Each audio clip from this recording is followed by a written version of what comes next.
I'm very happy to introduce our next speaker, Saim Demircan. We've known each other for many, many years, and it's a pleasure that you're able to join us today. Saim Demircan is a curator, writer, and PhD candidate at Kingston University. The focus of his research is on the how and by whom exhibitions are documented, and considers whether the subjectivity of the documentarian affects our reading of an exhibition's afterimage. Recently, he curated shows by Malcolm Mooney, Can You Do Right at Galerie Max Meyer in Düsseldorf, Thomas Bayerle, Form, Superform with Sarah Kosulic, who also is part of the commissioning team at Mutina of this work, at Pinacoteca Agnelli, Bernhard Schobinger, Gimme Danger at Martina Simetti, Milan, and Fausto Miletti's theater at Hauser und Wirth in London, and the group exhibition as Image at ADWSC in New York. And I think there are many overlaps. If you look at the work that I've done, some of the work in Nuremberg, also the topics, the interests, the idea of performativity, documentation, exhibitions as art-making practice. So I'm very curious to see where you will go with Silke and Silke's oeuvre today. In 2017, Saim was recipient of the Goethe Institute New York's curatorial residency program, Ludlow 38, where he curated a 12-month program of exhibitions and events. Between 2012 and 2015, he was curator at Kunstverein München, and in 2016, curator in residence at the Academy of Fine Arts in München. Previously, he curated a 2-year program of off-site projects, as well as Kaiki, an exhibition of works by Kai Althoff at Focal Point Gallery in Southend-on-Sea. Welcome, Saim, and thank you so much for being here with us today.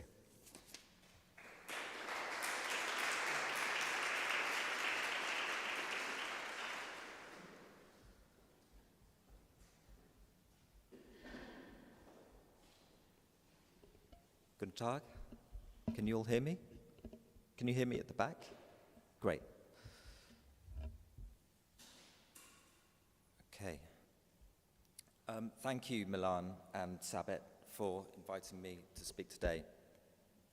And thank you to the team at the Kunstverein Hamburg for organizing this symposium and putting on this wonderful show that I think really honors Silke Otto-Knapp's practice in a way that she would have wanted it to be seen, and which very thoughtfully takes up the task of showing her work in her absence, a responsibility that I've thought a lot about myself as I was writing this talk. Because it's not just only about showing Silke's work posthumously, but how to continue some of the thinking about exhibitions that she was only just beginning to develop ideas around before her passing. I'm very aware that I'm no doubt stood here before some of Silke's closest friends and colleagues today, while I myself did not know Silke personally, or I should say, fortunately did not get a chance to. So before I begin my talk, I just want to share a short personal reflection on my sadly very brief time in her company. At the beginning of 2020, I'd started work for a gallery in New York that represented Silke.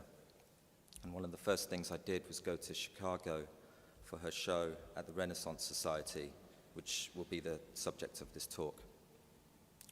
Silke and I had never met before, although she made it feel like we'd met. My predecessor at the gallery had told me that she had recently been through a long period of illness but was in remission and was excited to be showing her work again. I remember us meeting at the Arts Club of Chicago on the day of her opening, and I imagine this will sound familiar to a lot of you she was immediately friendly and talkative and visibly enlivened. Later at the opening, I noticed friends of Silke's arriving, some of whom I knew myself, and remember thinking a lot of people must have traveled especially to see her and her show, as I recognized faces from New York and LA where she lived, but also from further away in Europe. About a month later, I traveled to Berlin for what would be her last show while she was still alive, What Are the Directions, on a map at Gallery Buchholz, and exactly the same thing happened there too. When I received news of her passing, I was looking through the photos that I'd taken in Chicago and came across a lot of incidental snapshots of Silke in the company of her friends. Later, reading Mark Lewis's In Memoriam for After All, where Silke worked when she lived in London, this line reminded me of what I saw in each of these images. It seemed that almost everyone knew Silke. She held attention, her commitment to friends was legion, and she gathered these in numbers that few others could ever hope to match.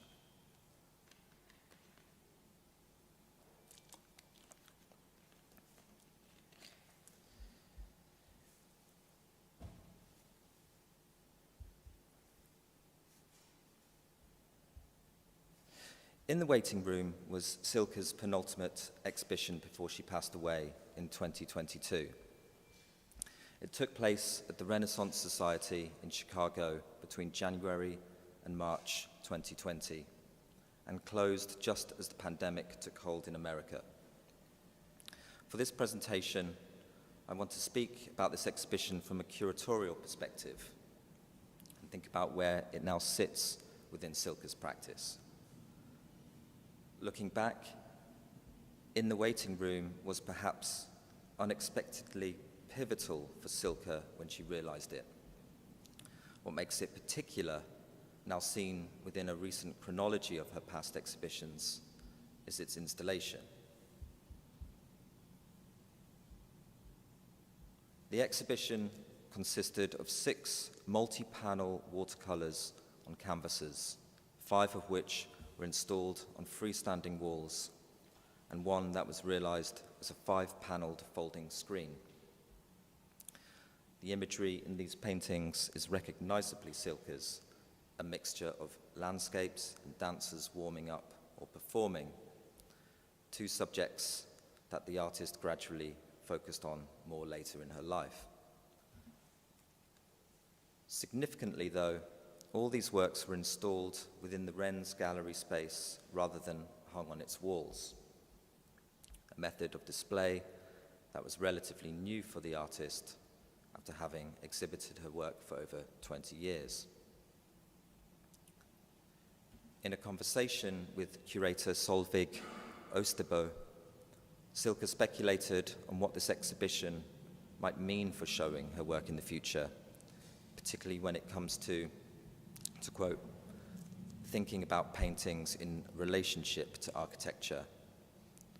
She spoke enthusiastically about what new possibilities this could yield for her paintings in both the way they are made and the way they're installed, which sadly we'll never get to see for ourselves.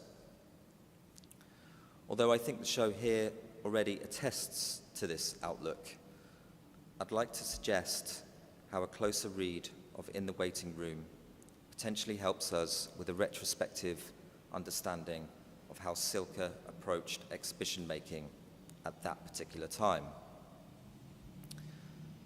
And in doing so, I want to unpack this exhibition, particularly in regard to its design, as a way to consider how Silke staged her paintings, drawing primarily on her and Solveig's conversation about the exhibition and how she saw it manifest, and posit whether there could be an aspect of In the Waiting Room that might reflect the artist's own mortality, since it took place at a threshold in Silke's own personal life.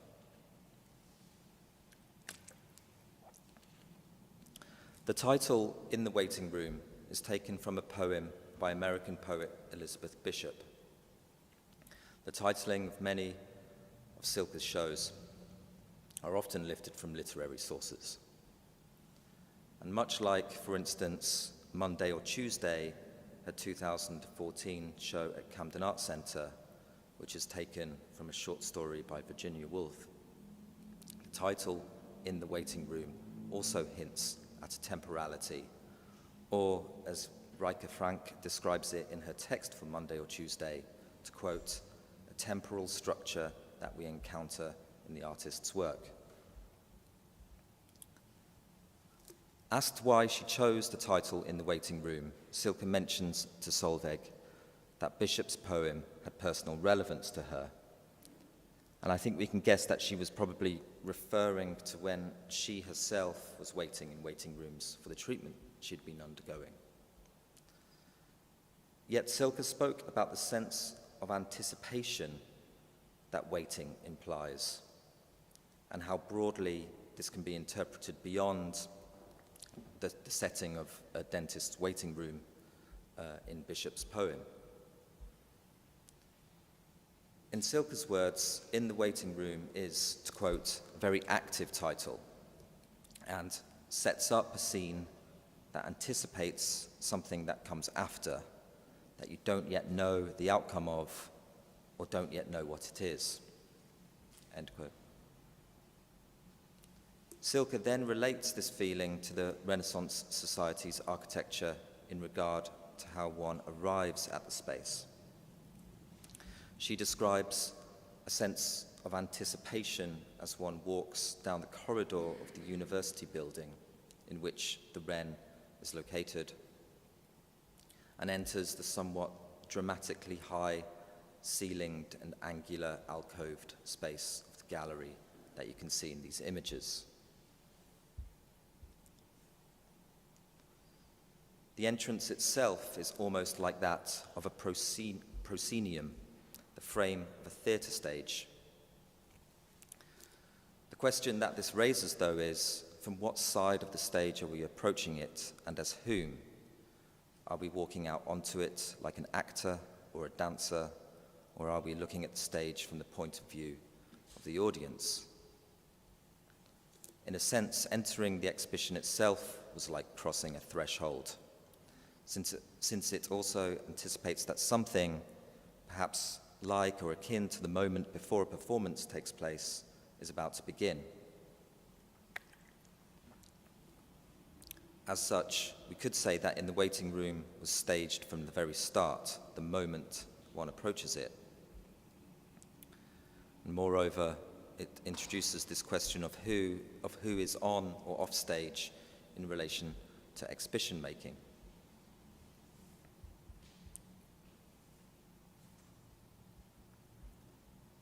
The artist had painted stages since the early 2000s, often depicting scenographies related to specific performances from throughout the 20th century. At first, the stage itself would appear within her paintings, such as in this early canvas, Showgirls Blue, from 2004. However, over time, the artist increasingly focused on the figures and movements of the performers themselves, which she would often depict against a monochromatic background devoid of any visibly recognizable set piece. Indeed, in the waiting room, both the paintings group reaching and group moving completely dispense with the stage as a setting.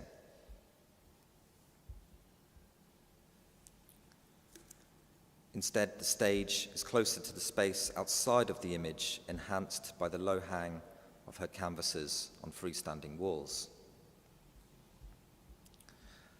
As such, this dissolve of the stage from pictorial space into the space of the exhibition in the waiting room, I want to suggest represents a shift in how Silke, at this time, started to install her paintings in a way that blurs the distinction between an exhibition and the stage as it is most commonly associated with theatre. In the waiting room, the stage is transitional. And in terms of the exhibition, the title conjures up an image of a liminal space, a space somewhere in between one thing and another, or as per its definition, occupying a position at or on both sides of a boundary or threshold. In Silke's conversation with Solveig, she often mentions the stage, but doesn't necessarily define or elaborate upon it. Yet the relationship between painting and staging, between viewer and painting, and an exhibition's impermanence, all of which Silke refers to, speaks to painting's presentation rather than, say, in some cases, its performative dimension that has influenced some readings of the medium.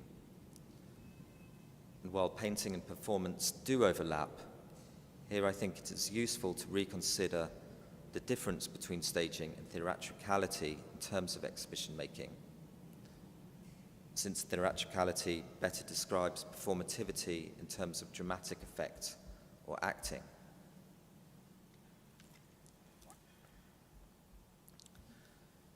In my own research, I'm interested in how we read exhibitions through their documentation, or what happens when they become an image or after image of a show. In this sense, the image can sometimes add drama to the exhibition.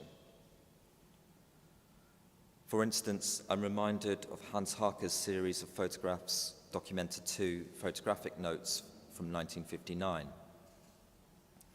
Harke took these images while he was an art student at the Kunsthochschule in Kassel, where at the time he worked on Document 2, from installing art to giving guided tours.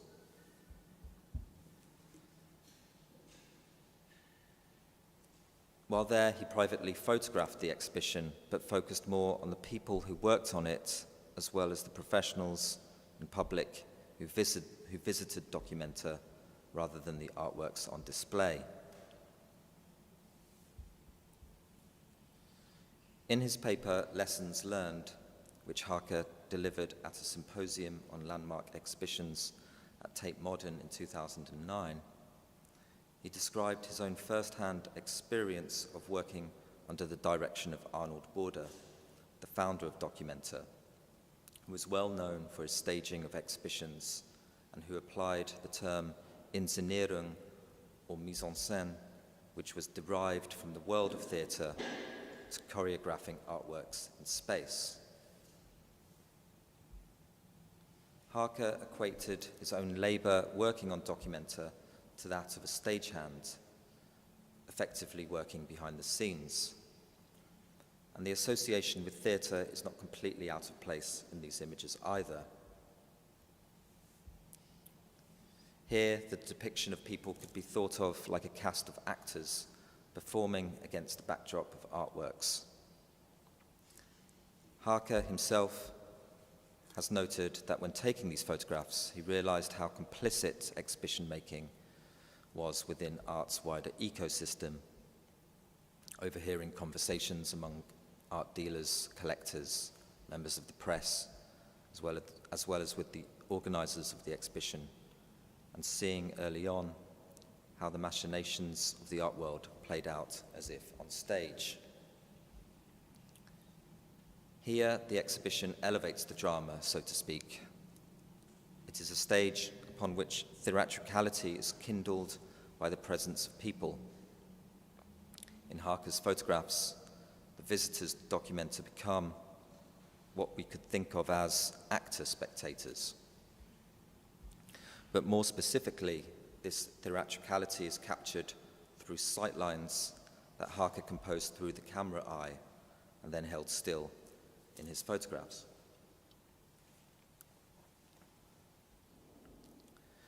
Sightlines are primarily ocular, both within theatre and in exhibitions, determined by the position of the audience. Whereas the traditional perspective of the stage is front-facing, seen from one unidirectional point of view. Within the exhibition, sightlines onto artworks are constructed through space. For in the waiting room, Silke consciously wanted to construct sightlines in her exhibition that were, in her words, constantly shifting. One way by which she approached this was by building freestanding walls made from plywood and painted drywall upon which to hang her paintings. This is a somewhat significant development within the artist's exhibition history. Up until in the waiting room, Silke had almost only shown her paintings on the existing walls of a gallery or institution. She had tentatively used these structures once before in her 2019 show Land and Sea at Regan Projects in LA, upon which she showed 3 multi-panel pieces, Sequence, Bühnenbild, and Formation, alongside other paintings hung on the gallery's surrounding walls. However, for in the waiting room, she left the architecture of the Wren untouched. The artist likened these freestanding walls to theatre flats, which are painted backdrops traditionally used in stage productions. Theatre flats provide scenery for performances and are usually only seen from the front, since their reverse, like canvases, is blank.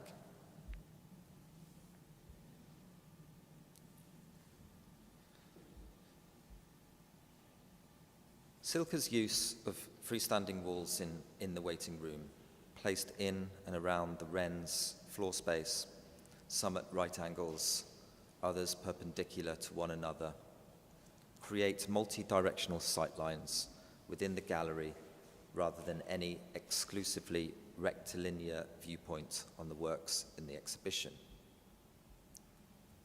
This multiplicity of viewpoints breaks with the traditionally frontal view of the stage, since theatre flats are commonly designed as illusionistic space, extending the depth of the stage or emulating a particular setting or background. In the waiting room, their primary function is disabled since the plywood backing of the walls is made explicitly visible, sometimes obscuring sightlines onto other paintings. Seen altogether, Silke's freestanding walls, in effect, create several stages juxtaposed with one another on the same visual plane. There is no discernible view onto all the works on show, and no prescriptive pathway through the exhibition.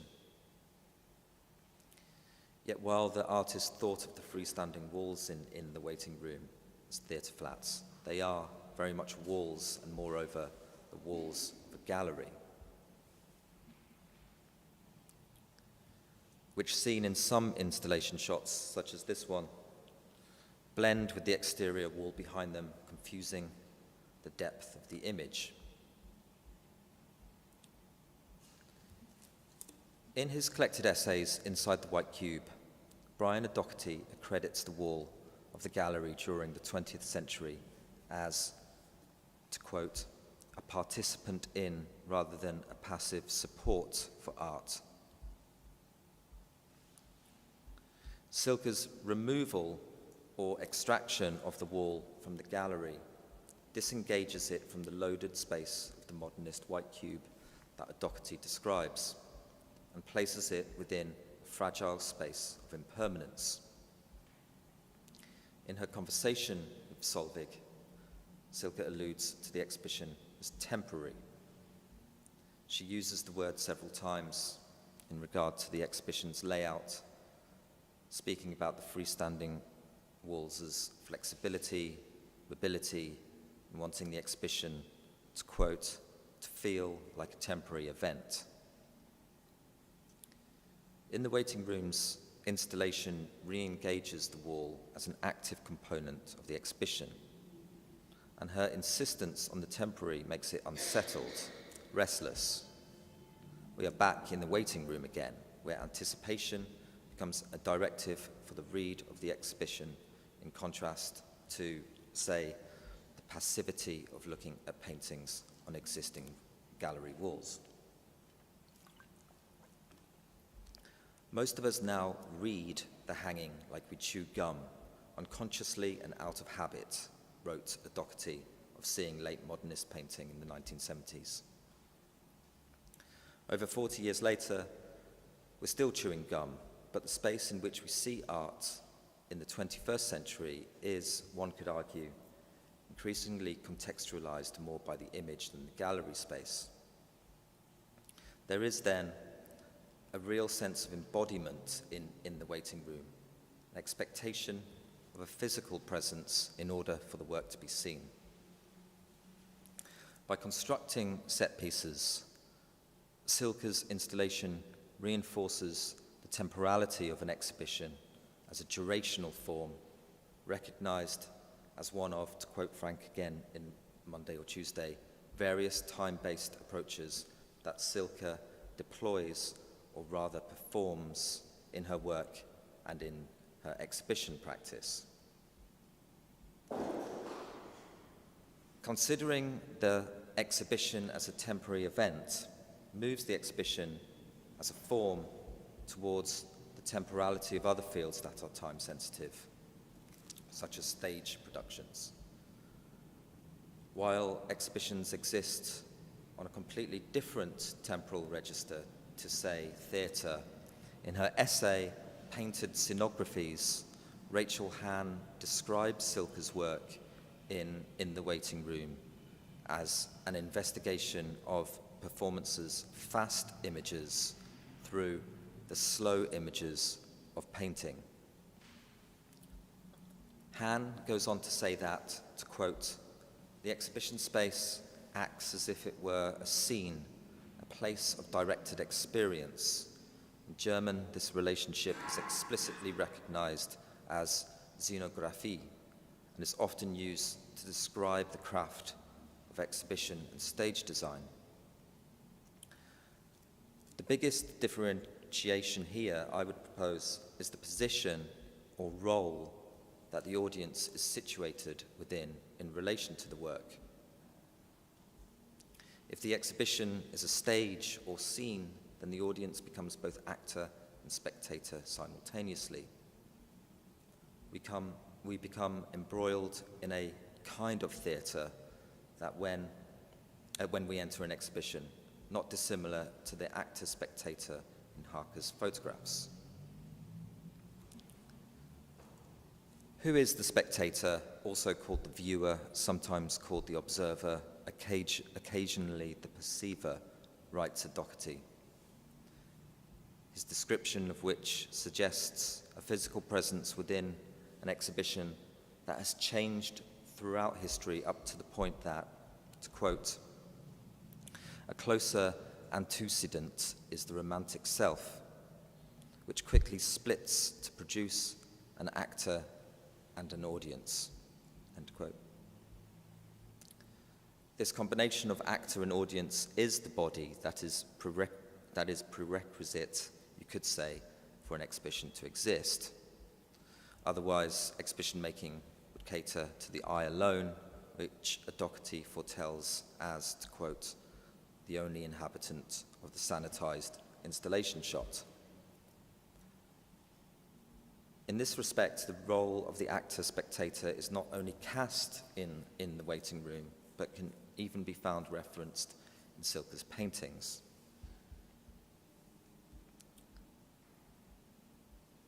In her essay, Body in a Room, Carol Armstrong describes the pose of each of the figures that appear in Silke's painting in the Waiting Room 9. Of the one on the furthest right-hand panel, she writes, to quote, "While the last, also standing, faces left with its hands joined behind its back, a back that appears to be turned towards us and seems to act both as a bookend and as a spectator to the rest, a spectator within the work who mirrors what we are doing outside of it. Again, the stage here has receded into the space in which the painting is seen, mimicked by the appearance of the actor-spectator. In Armstrong's observation of this figure, both within the painting and mirrored in front of it, she then directs her attention to the movement of the actor-spectator around the exhibition and amongst the bodies in Silke's paintings, to quote, "between which we wander as if we were the performers, the dancers, moving on the stage between stage sets, conscious, as the title asks us to be, of what is on stage and what is off stage."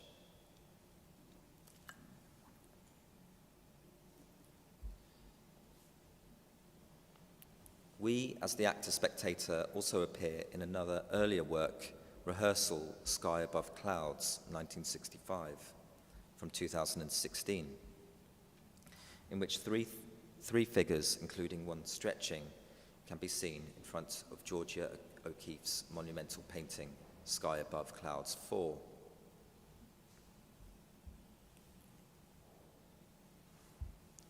Here you can see O'Keeffe posing beside Sky Above Clouds 4 to get a sense of the painting's scale.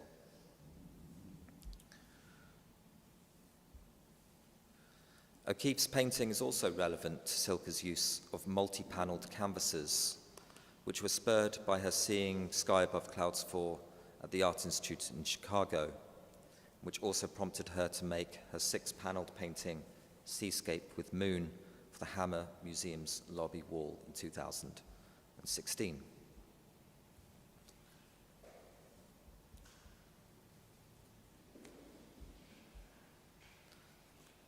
Alongside the freestanding walls, arguably the centerpiece of In the Waiting Room is Silke's Screen, Trees and Moon, a folding screen especially made for the exhibition and which was placed in the middle of the space. In installation shots, screen, trees and moon is rarely out of sight, especially from the perspective of the entrance.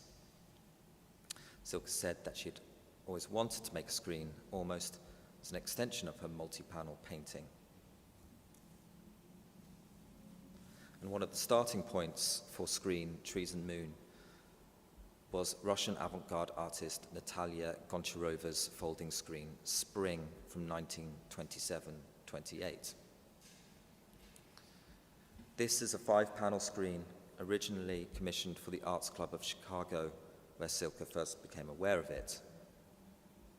And while its exact function there is undefined, she imagined the screen, to quote, as part of a stage set for the Arts Club events in the 1930s.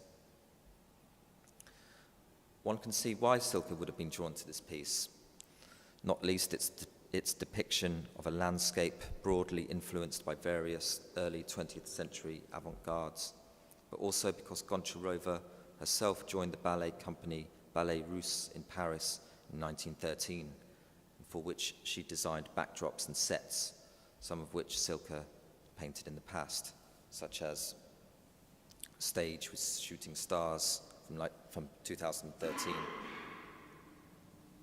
Stage Birds from 2012, and Front Cloth Mondaufgang from 2011.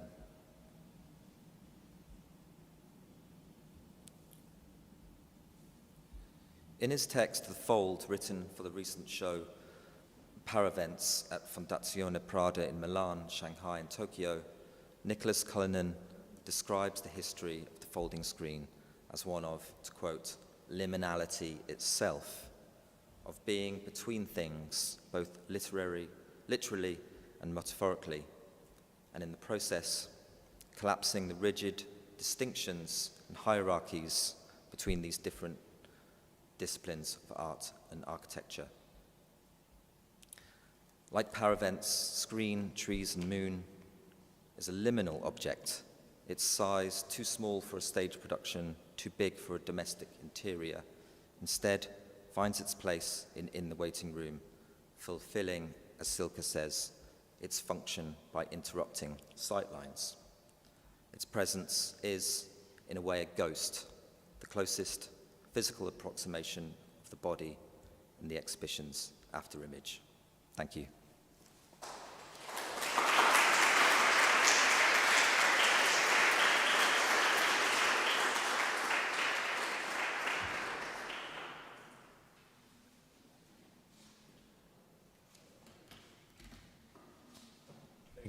Thank you so much for this very inspiring talk. Are there any questions from the audience at this point?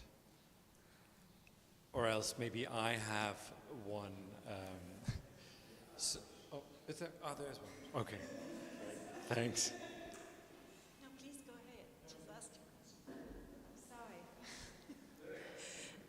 Thank you also for my part. Can you hear me? Is this good? Yeah. Okay. Yeah. I have a very small one, actually. So, listening to you, how you speak about documentation of the exhibition, something that I find very, very intriguing. I was wondering, what kind of documentation did you miss while working on the exhibitions and while working on the text? Was there something where you felt like, it's very hard for me to actually grasp the exhibition? Mm-hmm. Or would you say reflecting on the various aspects of the exhibition and its potential, also as a stage, as a gathering place, you wished for different angles or different materialities, something like this, or a different relation between the optical and the tactile and the haptic, something. So, yeah. Yeah, well, first of all, I'm primarily looking at photographic documentation and then film rather than, let's say, a more expanded interpretation of documentation, which, we can sort of think of the interview and paraphernalia, certain paraphernalia, as being part of. But what I'm missing is are forms of, and actually what is the focus of my research are, let's say, unofficial forms of documentation. So documentation that is quite often artist-led in terms of my research, but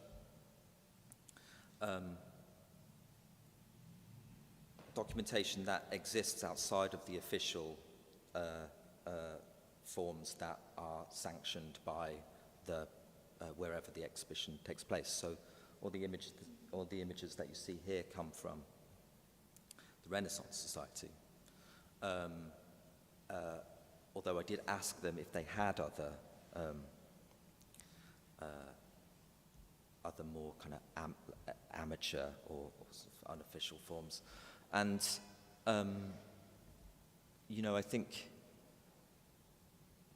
it starts to get a little bit tricky, because you could say that, there's so much, quote unquote, documentation of exhibitions out there, taken by everyone who has a camera phone. I'd argue that we actually see more exhibitions virtually than physical. But I am interested in these unofficial forms that exist outside of the official historicization of exhibitions, and how they potentially reveal aspects of artistic practice or exhibition making, even criticism, that the increasingly sanctioned and sanitized installation shots tends to homogenize between, from show to show. Thank you.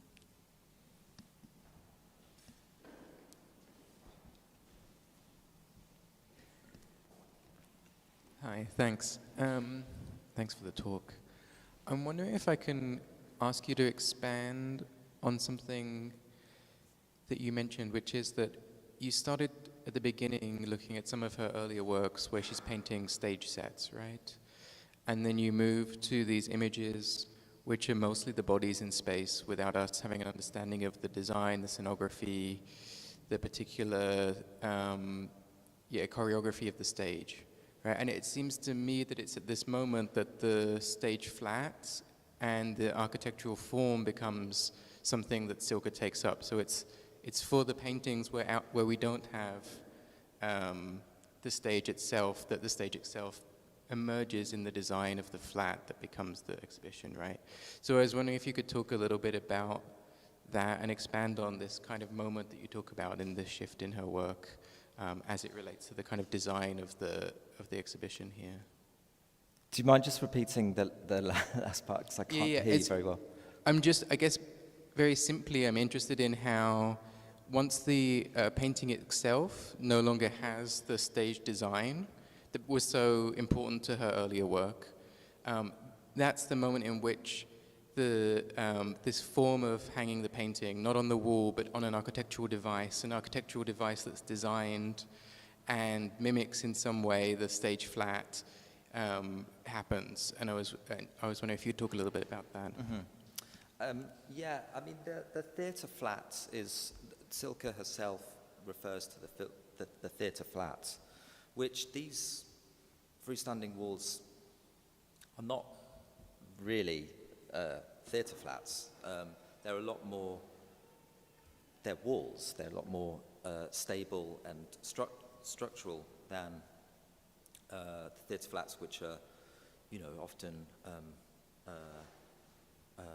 they're actually a little bit more like painting in a way. And yeah, so so I think there's, so I think there is this, that's why I was interested in Doherty's writing on the wall, and the wall, being kind of space of limits for artists in the 20th century, and how, these freestanding, this use of these freestanding walls almost sort of takes them out of the existing architecture and puts them into space, and what that does to that kind of loaded exterior space that Doherty's talking about, and perhaps makes them more vulnerable by being in the space itself. And it's which is why I think this show is sort of very interesting to look at in terms of her practice, because I didn't come across any exhibitions where she took the paintings off gallery walls before, other than the show preceding this one at Regan Projects. And in a way, after having seen this show now, you can sort of see how much she was starting to think about more, or starting to think more about exhibition design and how to exhibit her work, and maybe sort of tease out some of these ideas that are contained within the painting, and put them into space itself.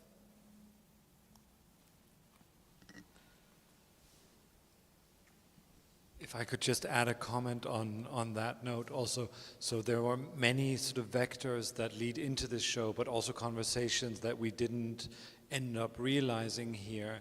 And so it is on one hand speculation, but there is not just the element of sort of spatializing or bringing out the kind of objecthood or the architectural element of painting within these shows, but also our conversation was about the temporal aspect of these screens, and an idea that we had discussed at length was to activate them throughout the show. So pack them down, reactivate them, move them around the space, have them perform in different ways. And I just wonder, because there is this interesting contradiction about choreography, movement, dance, and painting, what happens to installation shots once exhibitions start changing over time? How can they, in this, from a vantage point of today, seemingly archaic way of photographing them, accommodate for temporal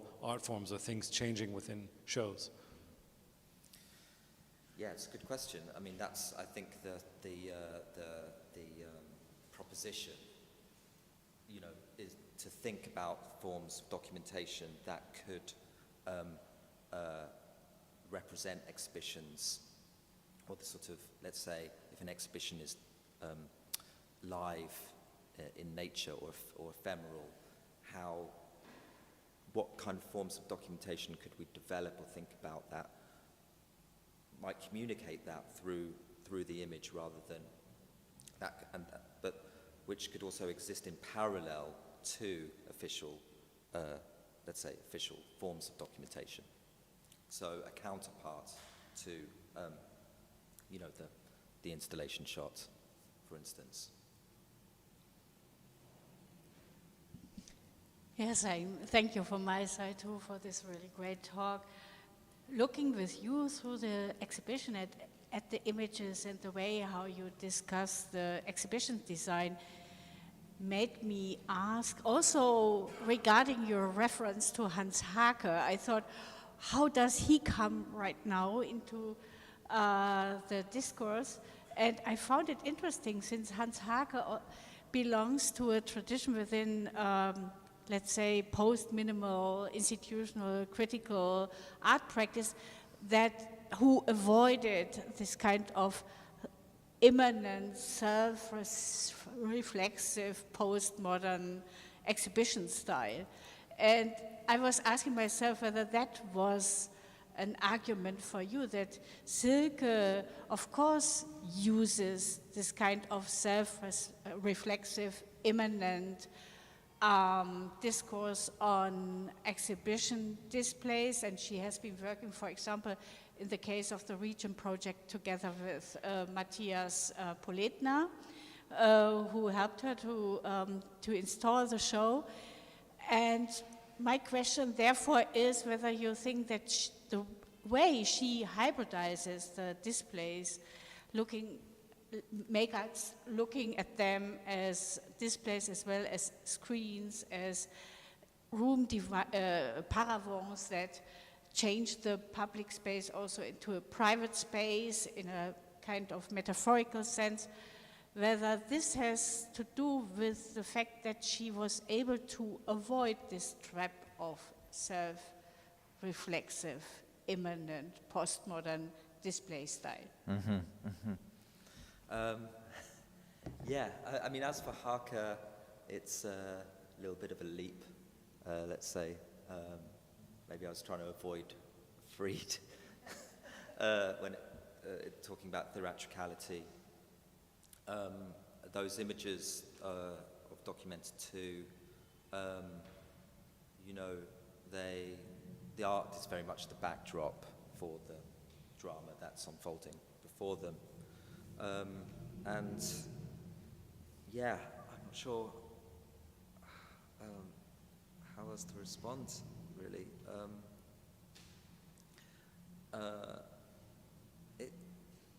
It seems like it took quite a long time for Silke to arrive at this point in making exhibitions or thinking about consciously, or not consciously, but so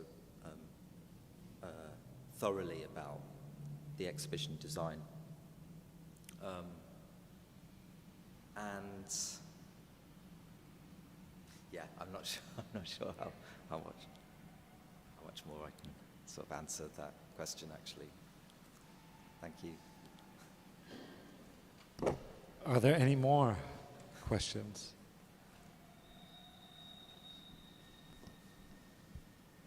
I would like to know if you know something about it, that they use this kind of displays who, from one hand side, look a lot like if you would, from a distance, look on the paintings, if they would display it on tablets or something, on screens, and the back side really reminds on these packages, flight cases where artworks are packed. Mm-hmm. So it's kind of the both sides who deal with these big shows to get recognition, to get into the market. What is this? Who decided that? Did that Silke on her own? And in the middle, you have the only thing is the paravent, who is kind of a movement, because it divides the room. You can just decide how you put it, and it's the most reference to the subject in her painting, the movement and the body and the moment the body is depicted. Yeah, I mean, I would say that, like, having seen the show here, there's quite a lot that is sort of seeded in this exhibition that is expanded upon in this exhibition. I mean, it's the the three Versammlung pieces in the center of the show, which are, I believe, her final works, are multi-panel folded screens, such as this one,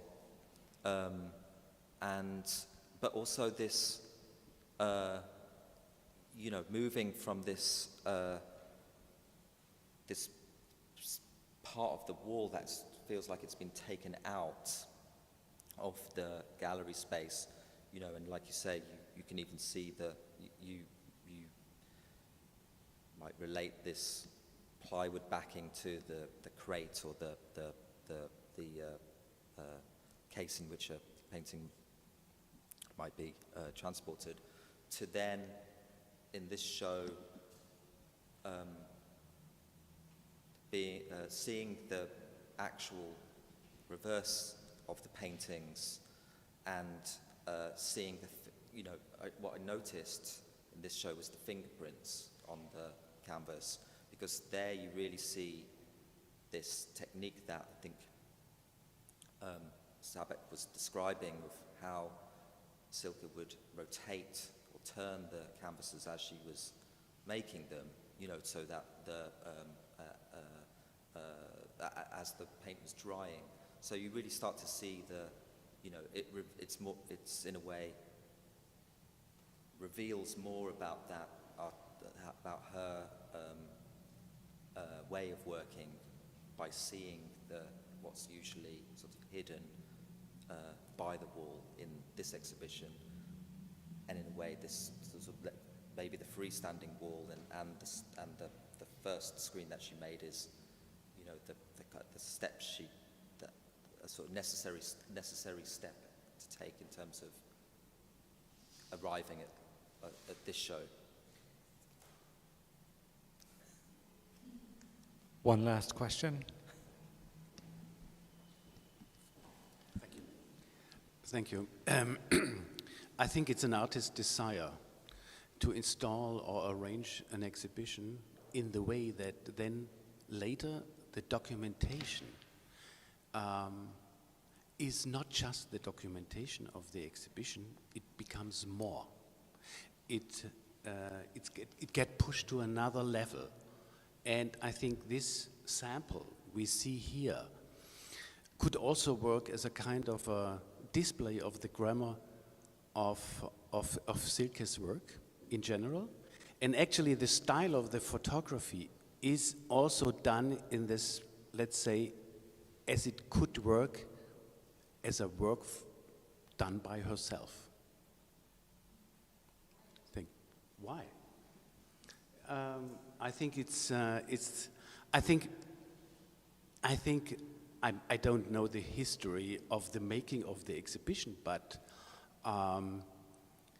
either she triggered photographer to do it in that way, or all the conditions, like the light in the space, the mirroring of the floor, the spatial arrangement, and let's say the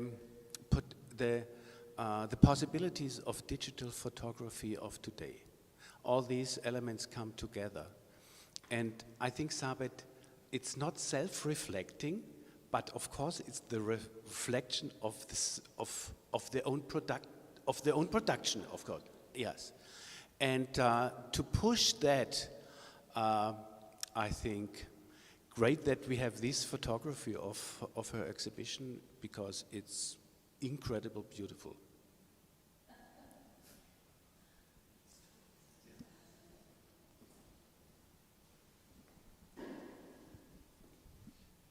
So I think this is a good time to break for lunch, and we'll be back. I don't know if anyone wants to challenge that notion, perhaps. Otherwise, I would say it's a good time to break for lunch, and we'll be back in a little bit with the next lecture, which is Thomas Passiva. So, see you shortly.